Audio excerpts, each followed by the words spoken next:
अनुवादाचा 28 अध्याय 7 वचन. तुझ्यावर लढाई करणारे शत्रू तुझ्या पुढे मार खातील. असे परमेश्वर करील की ते एका वाटेने तुझ्यावर चालून येतील, पण तुझ्यापुढून 7 वाटांनी पळून जातील. यस, आमेन.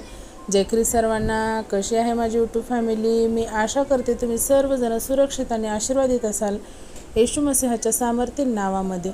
हो प्रियांनो, आजच्या सुंदर दिवसासाठी परमेश्वराने आपल्याला किती अद्भुत वचन दिलेलं आहे की परमेश्वराचं वचन इथे काय सांगत आहे की तुझ्यावर चढाई करणारे शत्रू तुझ्या पुढे मार खातील. यस, आमेन. आणि हे सर्व परमेश्वर आपल्यासाठी करणार आहे. हो, पण यासाठी आपण परमेश्वराच्या भयभक्तीमध्ये राहणं, परमेश्वराच्या सानिध्यात राहणं आणि आपला भार हा परमेश्वरावर देणं सुद्धा तितकंच महत्त्वाचं आहे. जेव्हा आपण आपल्या मनाने, पूर्ण हृदयाने, अंतकरणाने जेव्हा आपण परमेश्वरावरती भाव ठेवतो, तेव्हा परमेश्वर त्याचं कार्य हे जे आहे आपल्यासाठी उत्तम रीतीने पार पाडतो. आणि ते एका वाटेने तुझ्यावर चालून येतील, पण तुझ्यापुढून 7 वाटांनी पळून जातील. यस, आमेन. जे आपले शत्रू आहेत ते आपल्याकडे एक वाटेने चालून येतील आपला नाश करण्यासाठी, आपला घात करण्यासाठी, पण आपल्या पुढून ते 7 वाटांनी पळून जातील. असा परमेश्वर त्यांच्यावरती कहर हा टाकणार आहे प्रियांनो. म्हणून परमेश्वराचं वचन निर्गमन 14:14 मध्ये असं सांगतं की तू शांत राहा. हो, कारण तुझी लढाई हे मी लढणार आहे. म्हणजेच काय, यहोवा परमेश्वर हा आपली लढाई लढणार आहे. येशू ख्रिस्त हा आपला जिवंत असा परमेश्वर आपली लढाई लढणार आहे प्रियांनो. म्हणूनच आपण काय केलं पाहिजे की पूर्ण तनामनाने, पूर्ण शक्तीने, पूर्ण विश्वासाने आपण परमेश्वरावरती आपला भार टाकणं महत्त्वाचं आहे. त्याच्या आज्ञेमध्ये, त्याच्या भयामध्ये राहणं सुद्धा तितकंच महत्त्वाचं आहे. म्हणूनच मग आपल्यावरती कुठलंही अरिष्ट येणार नाही, आपल्यावरती कुठलेही शस्त्र चालणार नाहीत. आपल्यावरती म्हणजे लढाई करण्यासाठी सुद्धा आलेले शत्रू आहेत, त्यांनी सुद्धा आपल्या पुढे काय मार खातील असे परमेश्वर करणार आहे. हो, आपल्यावरती जे काही, कारण परमेश्वराचं वचन सांगतं की आपण जे आहोत हे निवडलेले लोक आहोत. आपल्याला परमेश्वराने निवडलेलं आहे. या जगापेक्षा आपल्याला निवडून त्याने वेगळं केलेलं आहे प्रियांनो. त्यामुळेच आपण काय केलं पाहिजे की पूर्ण अंतकरणाने आपण परमेश्वरावरती भार टाकला पाहिजे, भाव ठेवला पाहिजे. कारण परमेश्वर येशू ख्रिस्तच माझा उद्धार करता आहे हे आपण आपल्या जुबानीने अंगीकार करणं सुद्धा महत्त्वाचं आहे प्रियांनो. जेव्हा आपण असं करू तर तेव्हा आपल्यावरती कसलंही अरिष्ट संकट येणार नाही. कितीही मी म्हणणारा, फाडून खातो म्हणणारा व्यक्ती जरी आपल्या समोर आला तरी परमेश्वर त्याचं तोंड बंद करणार आहे.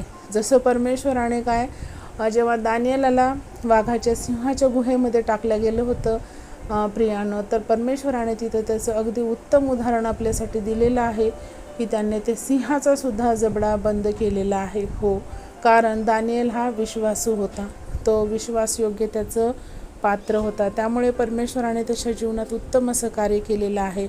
जसा दानिएलाने परमेश्वरावरती विश्वास ठेवला तसाच आपला सुद्धा विश्वास दृढ असला पाहिजे, तरच परमेश्वर आपल्या जीवनामध्ये हे अशा प्रकारे सुद्धा कार्य करणार आहे. म्हणूनच मी सर्व माझ्या बहीण भावांना सांगू इच्छिते की त्यांनी काळजी करण्याची कसलीच गरज नाही. त्यांनी आपला भाव हा परमेश्वरावरती ठेवा आणि परमेश्वरावरच्या मार्गावरती चालण्याचा प्रयत्न केला पाहिजे. तरच परमेश्वर आपल्याला सर्व अडचणीतून, सर्व शत्रूंवरती आपल्याला विजय प्राप्ती हे देणार आहे प्रियांनो. म्हणूनच परत एक वारी परमेश्वराला कोटी कोटी धन्यवाद देते की ह्या जीवनासाठी, ह्या वेळेसाठी आणि अद्भुत अशा वचनासाठी. तर आपण छोटीशी प्रार्थना करूया. Hallelujah, hallelujah. आकाश पृथ्वीच्या निर्माण करत्या बाप्पा, आम्ही येशू मसीहाच्या सामर्थ्य नावाने तुझ्या चरणी येतो माझ्या राजा. हो परमेश्वरा, या सुंदर दिवसामध्ये हे अद्भुत वचन दिलंस माझ्या परमेश्वरा, त्याबद्दल तुला कोटी कोटी धन्यवाद करते माझ्या राजा. हो परमेश्वरा, माझा विश्वास आहे बाप्पा की जे कोणी आमचे शत्रू म्हणा किंवा आमचे अहित करणारे, आमच्यावरती दुष्ट चाली करणारे, त्या सर्वांचा तू नाश करणार आहेस, त्यांची तू हार करणार आहेस.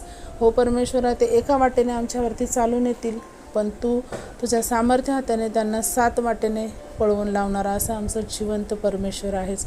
होय माझ्या राजा, जसं तू दानिएलाला सिंहाच्या गुहेमधनं बाहेर काढलंस माझ्या राजा, तसंही मला आणि माझ्या या यूट्यूबमधील सर्व बहीण भावांना तू आशीर्वादित कर. त्यांच्या जे काही संकट असतील, त्यांच्यावर असतील, जे काही त्यांची परिस्थिती असेल माझ्या राजा, भले ते आजारी असो, फायनान्शियल इश्यू असो, कसल्याही त्या अरिष्टामध्ये ते आज सापडले असतील, त्या प्रत्येक अरिष्टामधनं तू त्यांना बाहेर काढणार आहेस असा माझा विश्वास आहे माझ्या राजा. हो परमेश्वरा, त्यांना तुझ्या विश्वासामध्ये वाढण्यास तू सहाय्यता आणि मदत कर माझ्या राजा. आणि जे कोणी गरजू बहीण भाऊ आहेत परमेश्वरा, त्यांच्यापर्यंत तुझं आशीर्वादित असं वचन, सामर्थ्यशाली वचन पोहोचवण्यास तू सहाय्यता आणि मदत कर माझ्या राजा. हो परमेश्वरा, मी जशी आशीर्वादित झाली आहे तसेच माझे बहीण भाऊसुद्धा आशीर्वादित होतील तुझ्या ह्या वचनाद्वारे. त्यामुळे परमेश्वरा, तू मला सहाय्यता आणि मदत कर माझ्या राजा. हो परमेश्वरा, ही छोटीशी प्रार्थना मी धन्यता आणणाऱ्या प्रभू येशू ख्रिस्ताच्या प्रिय आणि गोड नावात केली म्हणाय का पित्या. आमेन. Praise the Lord. शालोम. प्रभू येशू मसीहाची शांती तुम्हा आम्हा सर्वांसोबत युगानुयुग असो, प्रभू येशूच्या दुसऱ्या आगमनापर्यंत. तर परत भेटूया अशाच एका अद्भुत वचनासोबत. तोपर्यंत सर्वांना जय ख्रिस्त. Praise the Lord. शालोम. God bless you and thank you so much.